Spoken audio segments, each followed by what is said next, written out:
We're all the same within the human race.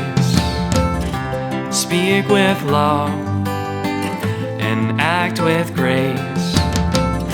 In order to change, we've got to embrace all the healing of the pain.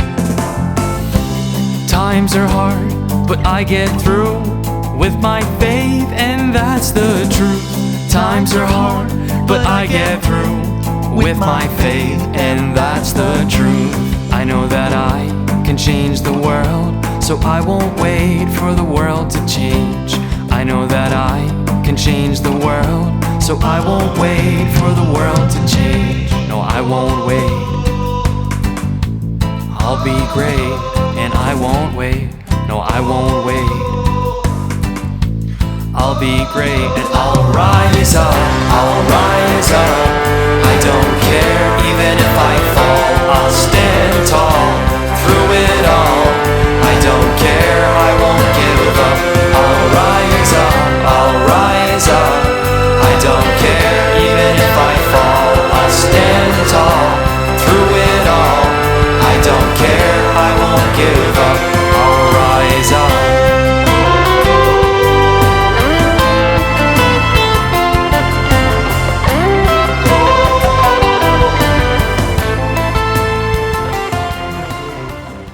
It was a day like any other day. My then wife, now my ex-wife, and I were at the end of our relationship. She's a good person, and it wasn't about that. It's just over the years, we grew apart, and like so many other people, it was apparent to everyone in our lives, including ourselves, that we were going to go our separate ways in the future. We had 2 children who were in high school, and we were basically just trying to keep things together until they graduated. So we're just trying to find a way to keep the peace. And I've been driving Harley Davidsons all my life at this point. I got my first Harley Davidson when I was just a very young kid. I had a paper route, and in the town where I grew up in Kings Park, there were just so many trails. And so first things I did is I bought a motorcycle, and from there on I drove all my life. And so that's one of the things that we did occasionally. We would go drive out east, and we would have some barbecue for the afternoon, and then we would drive back. And today was one of those days. And we took a ride out east on my brand new Harley Davidson. I just got this Harley Davidson. I had been on a vacation, and all my Harley Davidsons were so loud. I mean, the neighbors, they would have meetings to elect representatives who would talk to me because I would come home late at night and just making so much noise. But this Harley Davidson, it was like driving a couch down Main Street. It was quiet. It had GPS. It had stereo. Stereo. I'm old, so I say stereo. But it was just a beautiful bike. But it was very quiet. And in retrospect, that's one of the reasons why things happened the way that they happened. So we went out east, great barbecue. On the way back, the road was backed up for miles. And there must have been some sort of road construction going on, emergency construction, because it was a Sunday afternoon. And they normally wouldn't schedule those types of things for a Sunday afternoon. And the bike was big, and we were waiting in traffic for a long time. And then what was going on is that people started driving on the shoulder of the road to go up ahead there was like an intersection where you'd make a right-hand turn. And so people were leaving the road to make a right-hand turn to leave the traffic. And what happened is after that happened several times, I said, okay, I would do the same thing. And I pulled over to the side of the road, and I went down the shoulder, and just as I was approaching the intersection, one of the drivers let a driver from the opposite direction in, a big truck, and they came by and they T-boned me. They square shot into me, and they must have been going pretty fast because, someone let you in. You want to be courteous. You want to jump right in there. They slammed into me really hard. And that was the last thing I remembered for quite a while. In my world, the lights went out. and I had no idea what had happened. And then a long time had gone by. It must have, because when I next opened my eyes, there were emergency workers around me. And I looked around and I saw like things were very different, like things must have happened since last I was here. At this point, I didn't know I was in an accident. And I tried to get up, and the emergency worker was saying, down, down, stay down.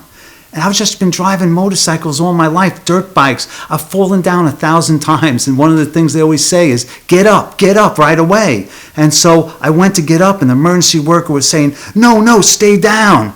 You know, kind of like, remember Rocky, stay down. You know, no, but I wanted to get up.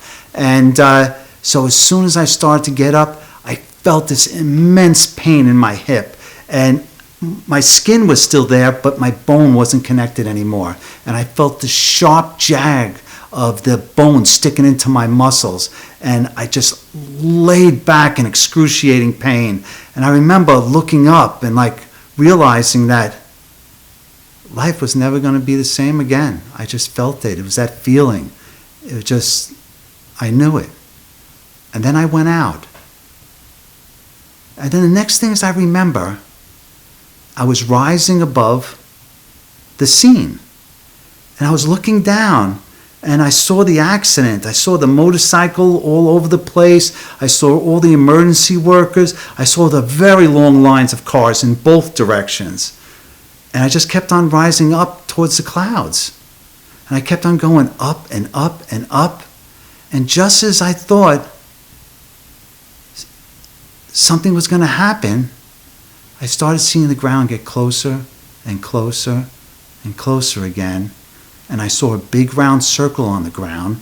And I realized I was landing at Stony Brook Hospital. I was in a helicopter. And I was being airlifted to Stony Brook Hospital. And that's the last time I was on this earth for a very long time, at least in the way that we experience it. If I think about things, I was dying. I mean, there's no doubt about it. I was dying. I was in the most gravest of circumstances. I was hit on the side, square on by a truck. My whole left side of my body was severely injured. I suffered a traumatic brain injury. My ex-wife, she was on the back of the motorcycle. She wasn't hit directly. She was thrown off the motorcycle. And anytime you're thrown off a motorcycle, it's serious. But the truck hit me square on. And that was it for a while. And the next things I remember is I was in this place. It was a place so deeply rooted in the way my life is now. I didn't know anything has happened. I didn't even know there was an accident. My whole near-death experience, or what I like to call my afterlife, near-afterlife experience, was centered around these three places. The first place was a place where I learned the language of the universe, how the universe works, how spirituality works. As far as spirituality, I was a 0 on the spirituality scale. I was always a very intense person. I was an intense person. And I was a good person. I wasn't far from a perfect person. But spirituality, a 0. I was a Catholic and Christmas and Easter Catholic. But no, spirituality. And so this first place was to teach me the language of the universe, to teach me about spirituality. And this was a work scene. It was a scene, I'm a computer guy, and it was centered around computers. And I was helping people with their computer problems. But the things I was helping them with had nothing to do with computers, and I learned that later on. The second place was a neighborhood pub. And I was being hired as a manager, and I was managing the pub. And I was teaching the young children, the barmaids and the barbacks, how to work in this place. But what I was there for is I was there to apply the language of the universe, to apply the things that I've learned, the things to be tested. And the last place was a scene overlooking a waterway. In the town where I live in Kings Park, we call it the Bluff. And I sat there at each and every sunset, and I watched the sunset with friends. And I contemplated things that had just recently happened. So those are the three places. It's the work, it's the pub, it's the Bluff. I'll tell the story, each place separated from the other, but they all happened in sequence. And what I mean is that there are no days there. There's no time there. And not in the sense that we experience here. And what I mean by that is like, here, what is time? Time is measured by the sun rising, the sun setting. It's measured by food cooking, appointments in the future. People grow old. People are born. There's nothing like that there. Time is measured by your spiritual growth, your understanding of things. And as you grow, time moves on. And so, if you don't do anything, time doesn't move. But if you're doing things, you're learning, you're growing, time flies by and is extremely blissful. And so in the first place, the first things I started to notice is that I saw people from my life, people in a work setting, and I was helping them with their computers. And I recognized them as themselves. But as time went on, I started to notice something. I started to notice that there were people there that I last saw 20 years ago, and they look exactly like I remember them. And there are people that I know now. They look exactly the way I remember them. But as time went on, I started to see people who I knew as young people. I started to see them as older people. And then people I knew as older people, I started to see them as young people. And each time I saw them, they were very different than the way that I saw them before. And then I started to see men who I knew as men. I started to see them as women. Not as men dressed in drag, but really incarnated as a woman. And what I was beginning to learn was that I was beginning to be able to see the spirit inside people. That part of you that doesn't change. It doesn't matter how old you are, how young you are, how anything about you, boy or girl. It's that infinite part of yourself that was never born. It never dies. It just grows, but it's what you see. It's the energy around them. And that's the first lesson that I learned. I learned that everything has a spirit, an infinite spirit, a part of you that never dies. You think of it, sometimes people speak of reincarnation. It's like born as you and dying as you. But no, there's a continuation of consciousness. There's part of you that goes on forever, and you here are just a part of that. And that's what I began to see in people. I began to see that spirit. And then as time goes on, as I started to feel that spirit, I didn't have to look into people's eyes anymore to see their spirit. I felt the energy. I felt the energy in the situation. I felt them. I knew they were here. And that's when I learned another really important lesson. I learned that everything has a spirit. That birds and dogs and cats and plants, the rocks, everything we have has a spirit. It all has an energy. The energies are different. But everything has a spirit. And that's when I learned another important lesson, is that we're all connected. There's a similarity in all those spirits. It's not like everything is different. We're all connected. This is where science and spirituality comes together in a sense like there was the Big Bang. From one comes everything. And that's true in the spiritual sense. It's like cells in a body.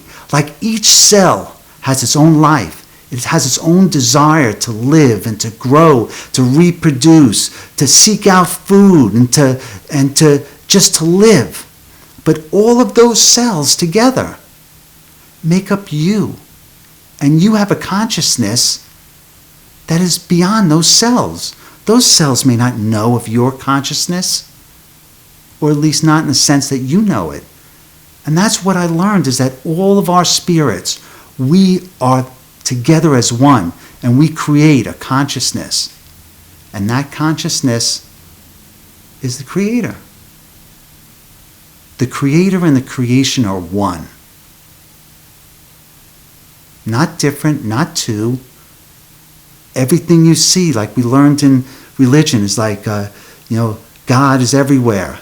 God's everywhere because God is everything. God is the rocks. God is you. God is it's just everything. And this is all the early lessons that I learned in that place. And then once I learned those lessons, then I had to live my life over again. Every moment of my life. But with this new knowledge in me, now everything changed. Things that happened on the schoolyard, with girlfriends, with parents. All of a sudden now I could see people's spirits. And I could feel people's spirits. And why everyone was there. It had nothing to do with what was going on at the time. Everyone has their life path, their reason for being here, and that is to learn, to grow as a spirit, to do your part in the universe. And I relived my life with that knowledge. And then once I was done with my life, I saw more, because I've learned so much more from my life. And then now I received such a beautiful sense of bliss. I mean, the bliss was just immense. Every time I relived my life over and over again, each time I grew with it, each time I went back and I went to all the schoolyards, I went through all of those relationships, I went through all these things. Each time I felt so much better. But the most miraculous things I learned is some of my most painful experiences in my life were the most important, the most value that I had, the most things I learned, and the things that I learned the most bliss from.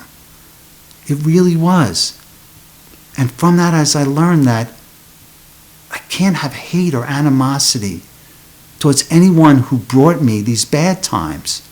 And I certainly couldn't feel fault in myself for bad things that I've done, like to feel guilty. I don't know if that sounds right, but all of a sudden everything was okay, because everything was a valued experience that I learned from. And then each time that I would relive my life and I would grow, this went on for what seemed like infinity. I was only in the coma for 3 weeks, but when I was in the place, which I call the place between here and there, I was there for infinity. And I was there for a nanosecond. It's a tough thing to explain. But another thing I learned there is I started to think about everybody who I saw there. And I started to think, is this a dream or is it real? And if it's real, is this just a show for Stephen? Or are these people really here? Like, what is my situation? At this point, I don't know why it didn't occur to me that I wasn't someplace, that I was someplace else. It was so deeply rooted into my experience in life. I'm not sure. There were times when I was so spiritually aware that this couldn't be happening. It's like being lucid in a dream or something. It's tough to explain. But then when I thought about this some more, I thought, this is real. I felt it. This wasn't a show for Steve. I was here. This was real. And if this was real, what does that mean? Does that mean the person who I'm looking at, who I know is alive, are they here, but are they on earth at the same time? Like, how How could this be? And then I started to think to myself, is that your infinite spirit, what I've learned from, your infinite spirit, does that go on hiatus when you're here? Or is your infinite spirit still aware while you are here? And can you be here and be in many other places at the same time? I don't know. Like I said, my whole experiences were in this place. I didn't have any spiritual training before this. But these are things that some of the lessons that I learned in that place. Some of the lessons I didn't realize until afterwards, until other parts of my experiences. But after a while, I stopped learning in this place. And so in the beginning, when I spoke of the 3 places, the first place took up most of my time, while the other 2 places took up a little bit of my time. That was the way it was in the beginning. But towards the middle part of my time there, the pub took up most of my time. And then at the end of my experience, the bluff took up most of my time. And so, but each place, when I stopped learning there, the focus changed to the next place. And in the pub, the neighborhood pub, an environment I was not unfamiliar with at the time. And I was stood before the bar owner, and the bar owner was a retired charter boat captain, and his wife was a barmaid, bartender, and like 20 years ago they bought the place and they ran it for a long time, and they were looking to retire, so they wanted someone to manage the place. And so I was brought into this situation, and I would meet with the bar owner every day, and he would give me my instructions to train the kids how to do their tasks. And as soon as the bar owner would leave, and I would stand before the kids would scatter, and they would go away. And I didn't understand why. This happened every day, no matter what happened. Is I would stand in front of the bar owner, they would give me the instructions, I would see the kids, and they would scatter. And I couldn't get in control of the situation. And once again, this is so much like my life, is that I didn't know I was anyplace else. And so finally, and the bar owner's wife, I didn't understand why she was there. She would sit there and she would just pray. And she'd look at me with very loving eyes. But I didn't understand what role she was doing there. And so this went on for quite a long time. And then finally, one day, the bar owner touched me on my arm and my shoulders and looked into my eyes. And all of a sudden, things changed. I realized that this bar was just a stage. And I was here to learn and apply some of the lessons that I've learned. And I looked into the bar owner's eyes, and I realized I was looking into myself. That bar owner was really my infinite self. And they were guiding me in this lesson that I had to learn before the kids. And I was aware of the grace in the bar owner. I could see things. I couldn't see his experiences, but I could see how he felt about his experiences. And it was all good. There was a certain grace that I learned from being there. And it took me over. And then I started to look at the bar owner, and he had like a aura around him, an energy that you can see, but that energy was reflective of their spirituality and their growth. And I could see that in the the bar owner's wife. I could see that same aura. But the kids didn't have any aura. But at least now, when I stood before the bar owner and I felt that grace, then I stood before the kids. I started to notice some things about the kids. First off is that the way they gazed at me and the way they behaved, it was very similar to like the way your dog or your cat relates to you, or animals, in the sense that they could be so attentive, but in some other ways you're out with your dog and it's such a wonderful animal, then a deer runs out and it goes and chases after the deer and it comes back like nothing's wrong, or your cat brings home like a dead whatever on your thing and you think it's a present or something. But there's something, you give them human characteristics, but at some point they do something that makes you believe that no, they're not human. And that's what I got from these kids, is that in the end, it seemed like they were spirits who have yet to have a human experience.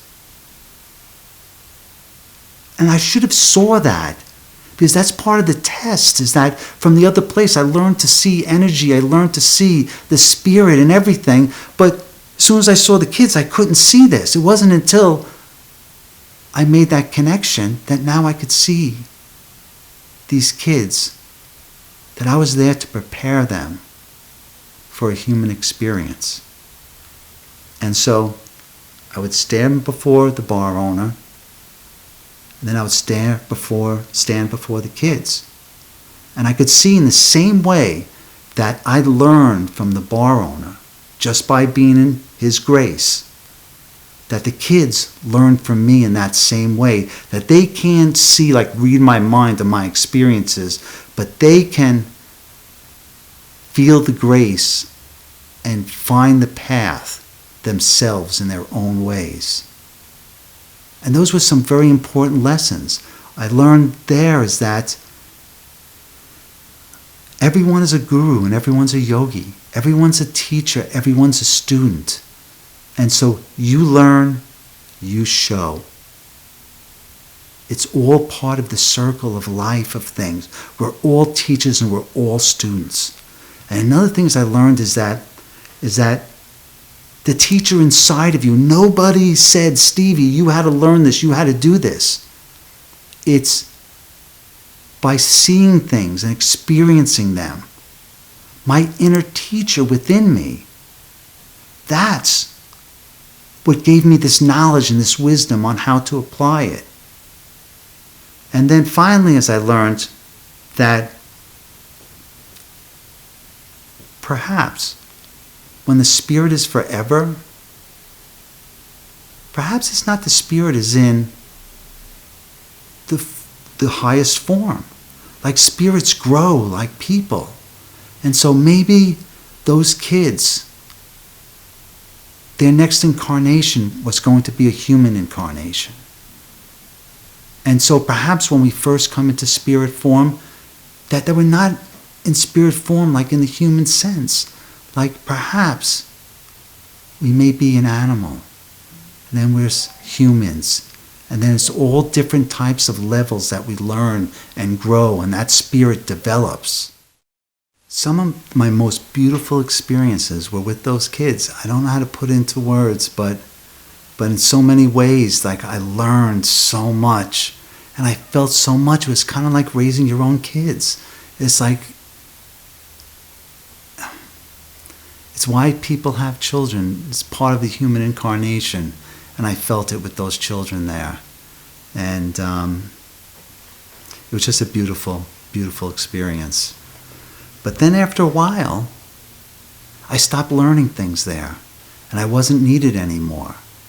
Things changed over a period of time, and that's where it was in each one of those places. You lived the reason why you were there. And each day, I use the term loosely, but it was a blissful experience. It really was. I loved it. I really did. And then at the end, I sat at the bluff with two of my friends, and we'd watch the sunset every day. And one of my friends, Joey. He was an old Kings Parker, and he had broke his neck in high school, and this was like back in the '60s, and he had to have like a spinal fusion in his neck in order and he moved like this, like he had a broken spine, but he's a funny guy. He's a really good old Kings Parker, and I really loved him a lot.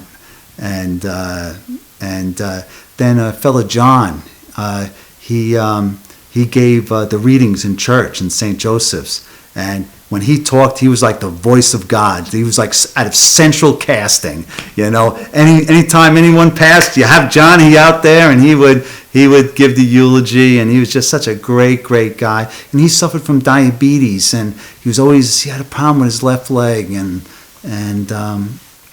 but they were good guys. They were much older than me. They were in their 70s and stuff. But we would sit there and we'd watch the sunset every day, and that's where I would contemplate, like many of the things that some of the lessons that I learned from those places. It wasn't when I was there. It was when I was sitting at the bluff with Joey and Johnny and watching the sunset, where I meditated and contemplated on those other experiences. And but something was changing. First off, I was feeling a sense of urgency, like something was going to happen. And I was starting to think about Joey and Johnny, and it came to the realization that this can't be real. Because Joey and Johnny, they're both dead. They had both died just a few months earlier. And I knew I couldn't be there with them. It's not like we talked. And no one talks there. It's like you think it. But it's not like telepathy, like Star Trek days. It's not like that. It's the awareness. You just have a sense of awareness about everybody and everything. You know what they're thinking or what they want you to know. You see things. It's not like you're reading their mind like you're a voyeur or something. It's not like that. It's just a sense of being that you just know things. And when I came to the realization that they were both here, but they were dead, I wanted to know why they were here. I knew something was not wrong, but something was, everything that I've experienced can't be real. Like I can't be in this place. Like something's going on. And so I wanted to ask them why they were here. And each sunset that went by, there was something building. I don't know why. There was just a sense of urgency. And it finally got to the point that if I didn't talk to them now, I'll never get the chance to talk to them. And so in my own mind, I asked them what they were doing here. And they said because they want to make sure that I'm okay. And then, as I watched the sunset for the 10,000th time, instead of it getting dimmer, it got brighter and brighter and brighter, so bright that I had to shield my eyes, and it was painful. And then finally, when I had the opportunity to open my eyes again, I was in my hospital room, and my mother and my sister were standing over me. And that was the last time I was in that place, at least in the way that I've explained it, for a very long time.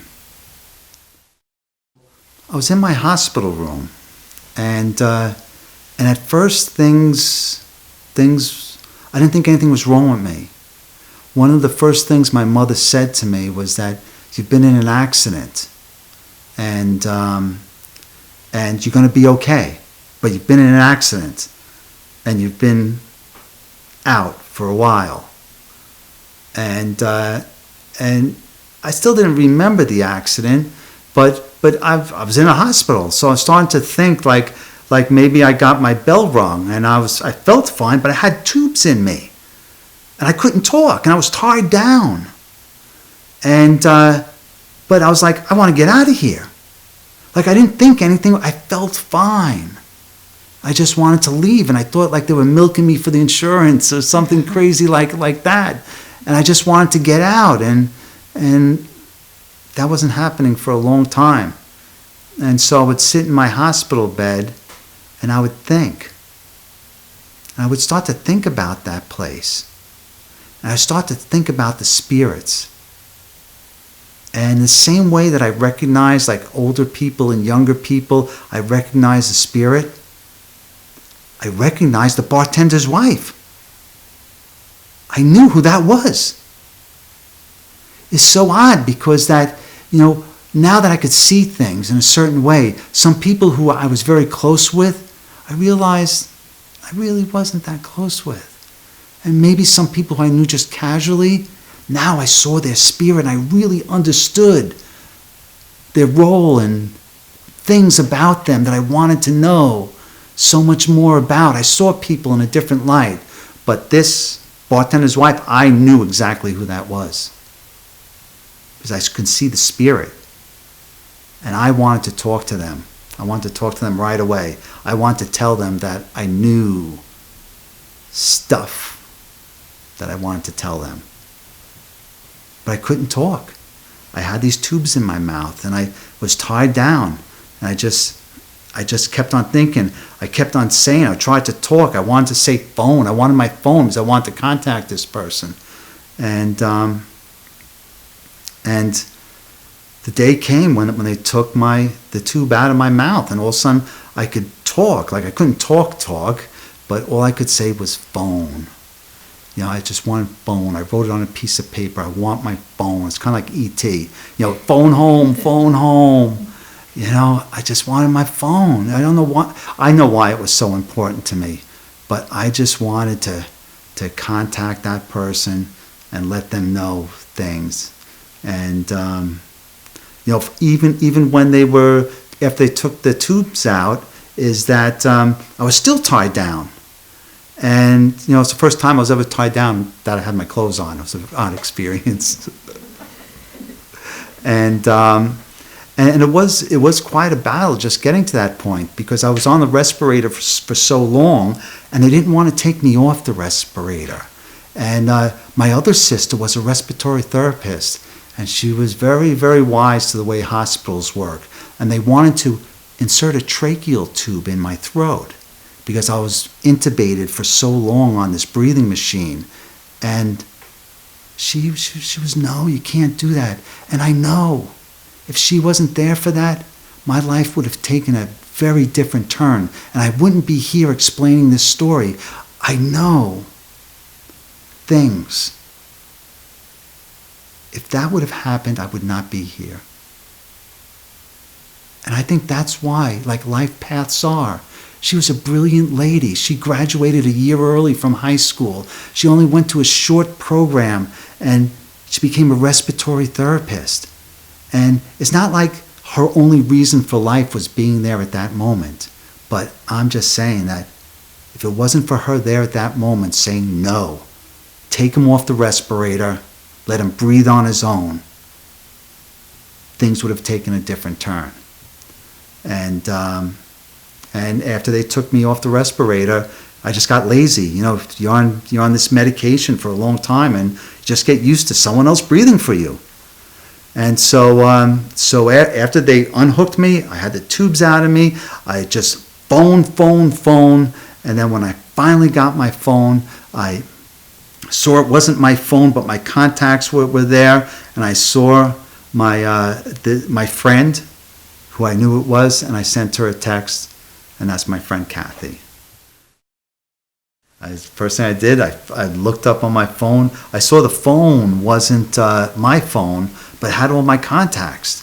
And so I looked up, I saw Kathy's name on it. I was like, okay. I hit it, and I shot her a text. Let's start from the beginning. Steve and I were friends for about 16 years. I grew up, I moved to Kings Park And the first thing I did was took my dog for a walk at the psych center nearby. It was a dog-friendly park. And I ran into him, and he had a big dog. He was a scary-looking guy back then, very biker-ish, tattoos, long hair and a ponytail, big German Shepherd. He kind of scared me, so I went to the other side of the street because I was like this, pink loving Molly Ringwald type of girl. And but then as he approached me, he was very friendly, and I was like, okay, I could deal with this. And we wound up striking up a conversation, and he was just the nicest guy. I was new to the town, I knew nothing about it, and he was obviously a townie, as they would call it. He grew up there, he went to high school there, and it turned out I learned he's very connected in the town. He was in local politics, he was eventually on the school board, so he was a good guy to know. And I just started a Girl Scout troop. My daughter, I guess at the time, was 4, and he was perfect because everything I wanted to do with my Girl Scouts, he was affiliated with government. I brought them to meetings of the town people. I brought them to the Heritage Museum. They learned about local history. So he became like a good friend through that. But then also, as my daughter grew older, he was everywhere. He was at all the sporting events. He was at all the PTA meetings. He was the Mr. Mom. He took care of his kids. His wife worked nights, so he actually stayed home and worked from home so he could be with his kids all the time. So it was the cutest thing. I mean, all the women in town thought it was so cute because he always has little kids in tow. They had their lunch boxes. They were always dressed appropriately. He was actually good at it. And so we became friends over all this time. And then there was one day that I got to the psychiatric center with my dog, and there was a no dogs allowed sign there. And I freaked out, and I called him. I'm like, Steve, where are we going to walk our dogs now? And we sat together, and we decided to start a community service group to petition the state to allow dogs there. And through that experience, we met with a lot of people in town, and we had to spend a lot of time together. So we started talking. So we became really good friends. And I felt really safe with him because he was a guy that never tried to hit on me. He just was always appropriate. I never found him looking at me funny. So I trusted him, and through that trust, I started talking to him about my life, my experiences. He talked to me about his life. So we had this friendship that was really kind of sacred, but we were still very polar opposites. I was very spiritual. He was very biker. And so we were not a likely match. Was another reason why we were friends and just friends, because he wasn't my type, honestly.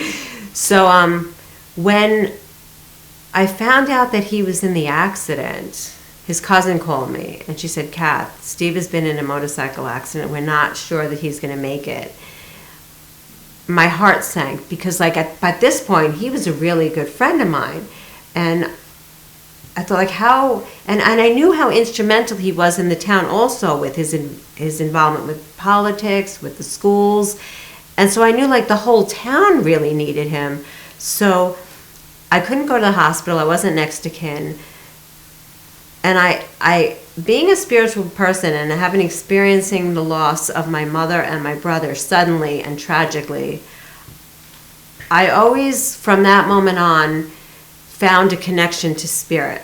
I always prayed. I had connections with saints and angels, and I got validations back. That's been how I've been since I was young. So when he got into that place, and I knew that I communicated with my mom and my brother after they passed, I knew that he wasn't in his body, that his soul was somewhere else where I could communicate to him through my consciousness. So each day I would say, Steve, I can't go into the hospital, so I want you to pretend that I'm in the hospital with you. I'm sitting next to you, and we're praying to St. Jude, who at the time was my go-to saint. They kind of flutter into my life. Some years it's St. Teresa, some years it's St. Michael. This time it was St. Jude. And I said the St. Jude novena every day. And the day would go on. I'd call his cousin, is he okay yet? And she says, no. So I'd do it again. So this went on for 2 weeks, then 3 weeks. And at that point, it was very grave. Like his cousin said that the doctors aren't sure what condition he would be in. He had very serious injuries. He could not wake up, or he could wake up and be paralyzed. His brain could be damaged. It was very heartbreaking for me, because I had developed this friendship with this guy, and I couldn't imagine life without him at this point. So one day, I finally got a call from her, and she said, Kath, Steve's come out of the coma, and he wants to speak to you. And I was like, oh my God, yay. I was so excited. And I waited all day to get this phone call, and it didn't come. And I was like, oh geez, I'll just go to bed then. And then at 11 o'clock at night, my phone, which had been on my dresser, started buzzing. And I saw a text message from Steve Weber. I picked up my phone, and it says, hi, Kath, it's Steve. I'm okay. I just want to thank you for visiting me when I was out, quote unquote, if you know what I mean. And I was just like, wow. Like, of course I know what you mean, because I know that this communication that's available to all of us, because we're all connected. It's just that when I've had experiences in the past with connecting with loved ones, they stayed there. They never came back to validate it. So when he came back and validated it, that was like, wow, this is the most ultimate validation. So I said, you mean you know? And he texted back and he said, well, let's just say I've been to a place where I know that you and I, that everyone is connected, but that you and I have a connection that goes beyond this earth. I heard your prayers, and I want to thank you. I learned a lot of things, and I want to tell you about them, so come visit me tomorrow. And so I did, and it was just a beautiful experience. I was sitting in the hospital, and my injuries were very profound. Is that I'd suffered a traumatic brain injury. I broke my spine, and so I have 2 metal plates in my spine that stabilized my spine, and I had my hip was shattered, completely shattered, disconnected. They put all these pins in it going all different ways, and the surgeon told me afterwards if it was 6 months earlier, the outcome would have been very differently, because they applying very new techniques on putting my leg back together. And then on the bottom part, I broke my arm, I broke the leg in several places, but the lower part of my leg, it was swelling, and so it cut off the circulation to the foot. And so the doctors call that self-amputation, because the nurse just happened to feel my foot was cold, and they realized that they had to do emergency surgery, and they cut 2 long strips in my leg to open it up to reduce the swelling, and they had to keep it like that for 3 weeks just to relieve the pressure, so I got to keep my foot. And so, but even to this day, all the scars are like beautiful things to me, because it was, but my ex-wife, the car didn't hit her directly. She was tossed from the motorcycle, which is very traumatic, and they kept her for observation for several days. She broke a few ribs, but all in all, she had no life-threatening injuries, and, that's just such a blessing, because I felt such a sense of responsibility, because, I chose to go into that, onto the shoulder and do that, and I felt a tremendous sense of responsibility, and so I'm glad that, relieved is the word, that things weren't a lot worse for her, and so it was just such a driving force for me to get better. Like even in the hospital, in rehab, I kept on trying very hard. It was so important to me, and I remember seeing the nurse. She cared so much for me, and I could see her spirit. Because this is someone who I saw like taking care of me for a long time when I was kind of out of it and not. She was a young lady, and I saw how much she cared about things. And I saw her spirit, I really did. And I wanted to express things to her. I couldn't like express things on a human level. It was difficult because everything was it was a different way of communicating there. So only thing else I could think of is I want to know how old she was, and so I said, how many years? No, how long have you been on this earth? And I talked like that for a while because every word I had to think of.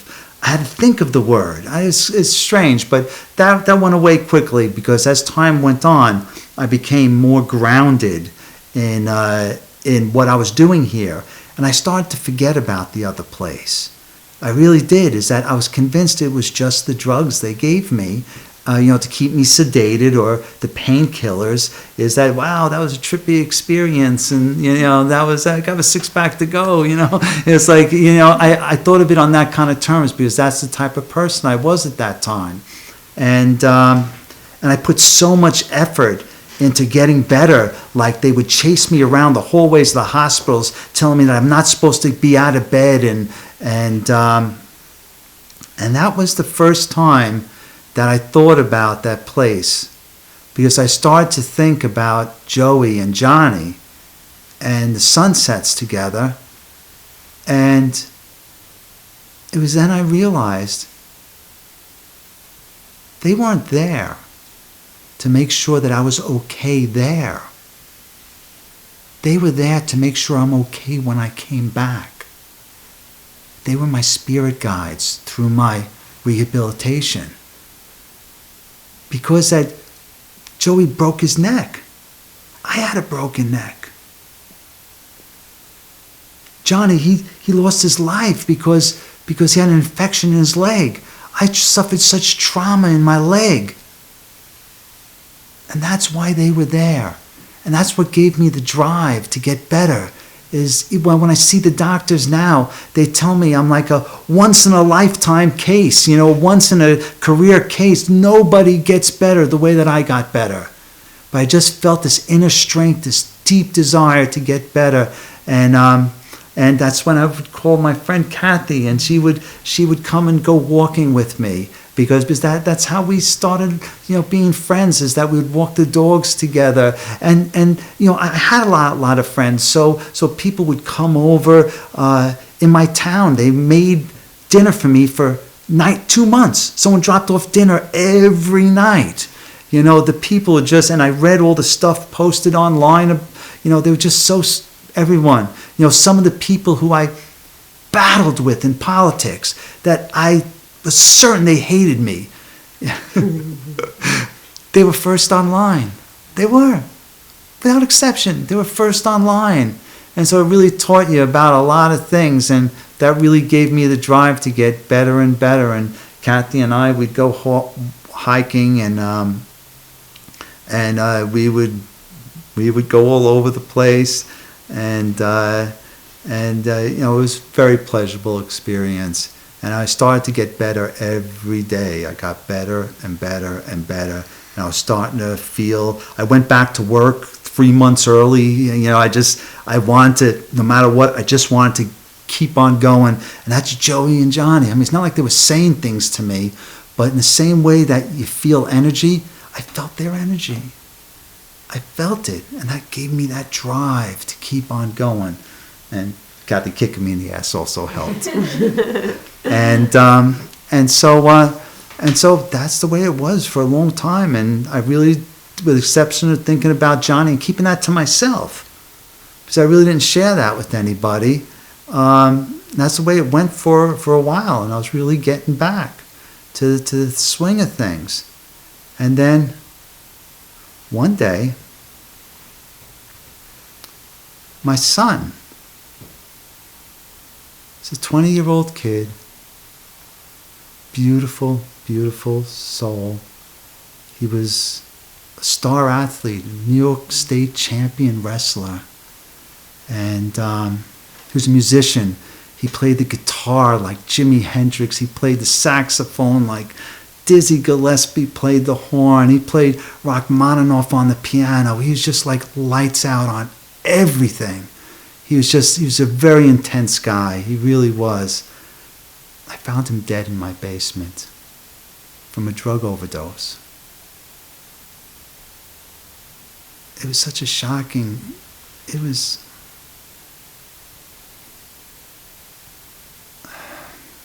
just, everything was gone. Not only like the meaning, like how could you go on? It's just like so many thoughts. It was just it's just very, very, very difficult. And took a very long time to come to terms with it, especially the way that he died from a drug overdose. He was an athlete, and all of his friends were athletes, and it was all of a sudden. It wasn't like he had this long drug life that we were worried and we were trying to get him into. It wasn't like that. It was over just a few months. We started to see a change in him, but it just happened so quickly. And I suffered with this every day for such a long, long time. And just when I thought it wasn't, I just had the thought, maybe that place was real. And maybe he's in that place too. Like I was in that place. The place is like I guess in Catholic religion you learn it's like purgatory where you're punished. But it really wasn't like a punishment. It was like preparing you for passing. And I think I just survived, and that's why I'm here to tell about it. But I think everybody goes to that place. And if he's in that place, it brought me some peace. It wasn't like all at once. It was just every day, that was the thing that I held on to. That maybe he's there. And I would walk with Kathy, and she would say to me, we wouldn't talk about it at all.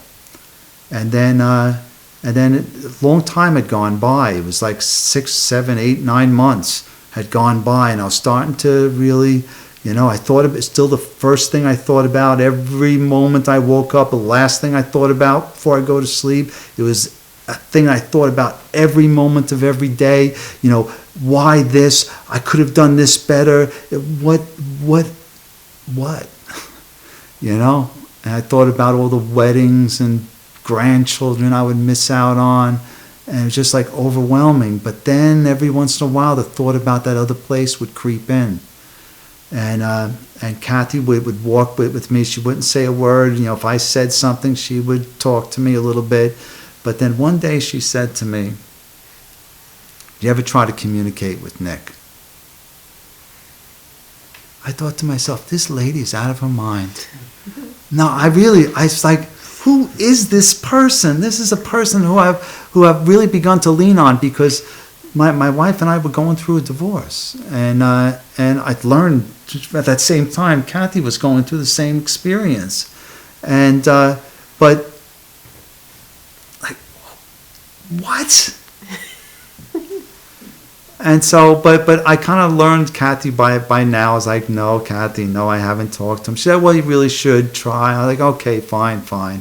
And then next thing is I knew, we were building shrines in the woods where we went hiking, and we would put Saint Teresa there, and we would put rocks and stuff and put a pen there, and people would write like little prayers and stuff. And we had these all over Long Island, and some of them like really, really started to grow. Like we'd go back there and we'd see all these things going on. And it brought me a lot of peace. And it was a process. And but I thought she was nuts. I was so infuriated that he didn't understand the whole communicating with his son thing, because we communicated through time and space, and I thought, how do you not know that you could talk to your son? And I explained to him that when my mom passed, my brother passed, I had clear communications with them, visitations, that this stuff was real. I mean, we all could communicate with spirit, because we're spirit. Spirit never dies. It just changes form and it goes somewhere else. But the communication is always at our fingertips. So I said, did you ever try to talk to Nick? And he looked at me like I had like 6 heads. And I'm like, what? But we talked when you were there. So you should know that this is possible.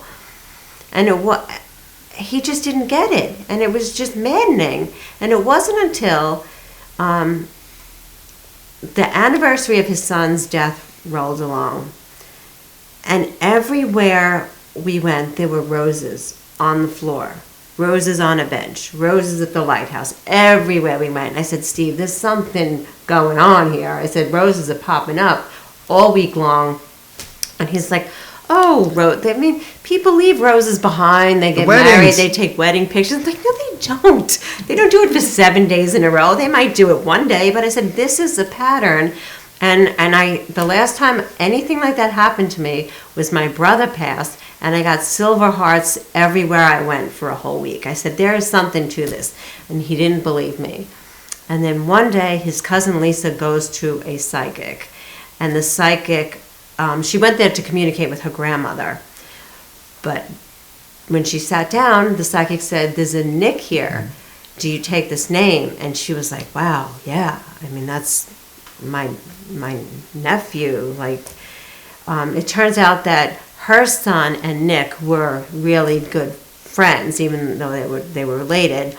They played football together. So she said, tell me what the message is.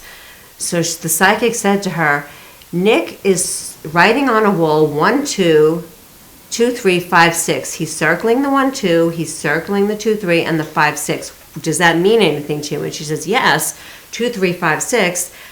Nick was 2, 3. Right? And Victor, her son, was 5, 6. They stood on the football line together, side by side, and that's what you would see, 2, 3, 5, 6. And so the psychic said, well, what's the 1, 2? And it was Michael Jordan's number and Lawrence Taylor's number, and they were a scary bunch on the line. They really were, because they're such big, tall people, and I just, that really touched me knowing that. But go ahead. Okay. Thank you. So the psychic said, what's the 1, 2? And Lisa said, I don't know. And so they said, well, it could be a birthday, a death day. It's a very important day in Nick's life. And he's saying he has a synchronicity with St. Teresa. So Lisa texted me and said, do you know what 1, 2 is? So I happen to know that was Nick's birthday. And so the psychic said, well, that's St. Teresa's birthday. And she's saying she's sending the roses. So I was like, yes, this is how I'm going to get him. He's going to finally understand the possibility of communication, because these roses are being sent from Nick. He has a synchronicity with St. Teresa. The psychic validated it. I felt it. And I'm going to bring this information to him, and then he's going to believe it. So I tell him, and Thickhead over here is like, that's just a coincidence. I'm like, what? How is that a coincidence? I mean... Well, I'm a very analytical person, at least at that time. I still am, but now it's different. Okay, well, whatever. So it wasn't until I bring him to the shrine that I made in memory of Nick with the St. Teresa statue. A friend of ours gave us a rosary beads of St. Teresa, and with the rosary beads, there was a bio card from her life. And as we're driving to the shrine that day, I'm reading the info on the card to Steve, and it said, obviously, her birthday is January 2nd, and then it says that she was canonized on May 17th. And I just I gasped. I was like, Steve, you're not going to believe this. Not only was Nick born on the same day as St. Teresa, but his death date was the day of her canonization. I said, so when he said he had a synchronicity with St. Teresa, not only does he have the birthday, but the death day and the canonization day. I said, do you believe me now? I mean, this is like really, out of all the dates in the 365 days of the year, they have 2 similar dates. And then he just looked at me, he's like, well, maybe there is something to this. That was the first time that I started to, because I was having this internal struggle at this time to try to make sense of the other place, because I started to see things in people and everything around me, and I started to see a lot of things in Kathy too. a lot. And but I started to see things. I was questioning stuff, and then when I saw like Nick had the same birthday to Saint Teresa, and he died the day that she was canonized. That's in Catholic religion. That's the day you were made a saint. It just really is, it's just shocking to me. And I was thinking about it, and that's what I said. Well, maybe there's something there, but it was really internalizing. That was just what I was saying to the outside world, but I was really thinking about it. And that night, I went home, and I had the dream. It's a dream that so many people have who've lost a loved one. Is that after a long time, or sometimes yet to come, is that I felt he was with me. Like this was all like a bad nightmare. Like I felt his presence in the dream, and like everything was okay. But it wasn't like we were doing something. It was like he was meeting people again. It was like he's back, and I was like, wow. And I felt him. I really did. You felt the warmth. Yes, but I felt his spirit. I felt everything, and I felt his happiness, and I felt it was so real. And when I woke up, I was certain like this had all been a nightmare. But when I realized it wasn't, I felt okay. I really did.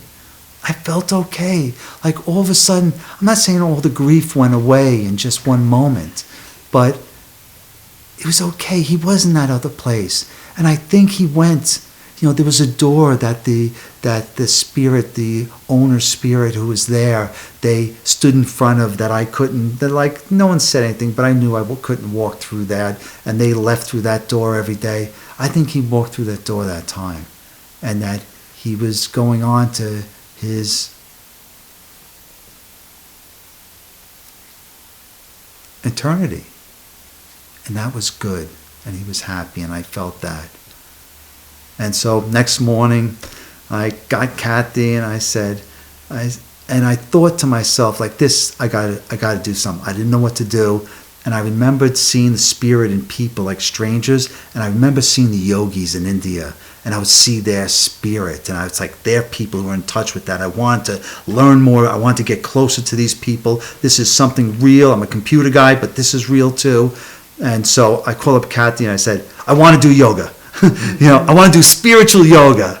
And she was like, you're out of your mind. What do you mean, Tension? Because we were at this time, we became extremely close, and we were doing everything together at this time, and I guess we were becoming a couple. And we were just, and she said, no. We hike, we do this. You're not going to do that.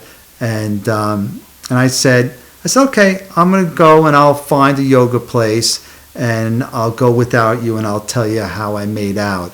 And I could hear her doing the calculation in her mind, like you and 20 girls in one class, and she's like, no, I'm going. And that's how we found Kundalini Yoga, and that's a big part of our lives now, because that was what began really for me, like the real spiritual understanding of what had happened, and that there are other people who may not have had similar experiences, but it's about the spirit within. It's about the infinite spirit. Like as I began to learn about the yoga is a physical practice, but Kundalini Yoga is also an inner practice. It has to do with spirituality and the chakras. It's a 5,000 year. It's not a religion. I'm a Catholic, and everything that yoga is consistent with my Catholic faith. But it taught me that other people have either experienced or understand what I felt and what Kathy and I shared together. And it wasn't until, there's a part of the practice where you meditate after your asanas. Your asanas are the exercise. And you would think about stuff. Some people would clear their minds, and other people would contemplate things. And I would clear my mind, but as I cleared my mind, I would start to go to that place, the place between here and there. It would just come to me. Every time I would clear my mind, I would go to that place. I don't mean like go, but I would get to that state of mind, and then things would come to me. And I started to think about the lessons that I learned. And it almost became a mantra. A mantra is like a prayer. It's like a collection of words that you would say over and over again. And all of a sudden, my experiences, my lessons began to create a mantra in my own mind. And I started to think about, what did I learn? I learned that there's one God, and the God and the creation are one. There's no difference. There's no two. Everything, the creator and the creation are one. I learned that that your infinite spirit is your true identity. It's not your boy or girl, your man, your husband or wife. No. I learned there is one God. The God and the creator are one. The infinite spirit is your true identity. I also learned that we're all connected. We're alive and we're aware, and it's through our awareness, the growth of our awareness is the reason for our life. And so if your experiences are so important to you, is never have hate or animosity towards those people who bring you bad experiences. Because those are the things that are the most valuable. You have no reason to hate anybody for anything. And I learned that your spirit has always been. It's not born. It'll never die. It's been here forever. And that it's self-illuminating. That people can sense that spirit. But in the end, it's all about you, your inner teacher. No one's going to tell you these things. The only way you're going to learn these things is through your own experiences and your own understanding. So this is what you have to think about. And this is what I ran in my mind over and over again through these meditations. And then one day is we were at a spiritual festival and we heard this yogi, and he talked about this mantra that we call the foundation mantra in Kundalini. It's called the Mool Mantra. And it was just, you heard the literal translation of it, and it really didn't mean anything. It wasn't until I heard his explanation. It was almost word for word what I was running in my mind the whole entire time, from my experiences of being in that place, my experiences of losing my son, and just going through everything. It was word for word. The Mool Mantra, and all of a sudden it's like reciting the Declaration of Independence or My Country 'Tis of Thee. They're just words until you really understand it. And the Mool Mantra is goes Ekonkar Satanam Karata Puruk Nirbo Nirver Akal Murat Ajuni Saphung Guru Pusad Jap Asach Jugad Such Habi Such Nanaka Hosi Be Such. And that's the Mool Mantra. That's what we would chant all the time. It's word for word. Ekonkar Satanam. There's one God, the God in the creation in one, and your infinite spirit is your true identity. Ekonkar Satanam. Karata Puruk Nirbo Nirver. That means that your infinite spirit is alive and aware. And experiences is the meaning for life. And that, so don't have hate or animosity towards anyone who brings you those bad experiences. Ekonkar Satanam Karata Puruk Nirbo Nirber Akal Murat Ajuni Saphung Guru Pusad Jap. That means that your spirit was never born, it'll never die. And it's self-illuminating. You could sense it. You could sense it, like I was able to sense the auras in people. But the most important thing about that is jap, is to chant and meditate on it, to make it your own. Nobody can tell you. You can't learn it from Stevie Webber, and Stevie Webber didn't learn it from anybody. You really have to feel it yourself. You have to make it your own. And if there's one bit of advice or one thing that I could share, is that to make it your own. You'll find peace in this world or any other world that come afterwards. is that you realize that life is about experiences. It's about learning and growing, and live through those terrible experiences. It's worth it. I'll rise up, I'll rise up.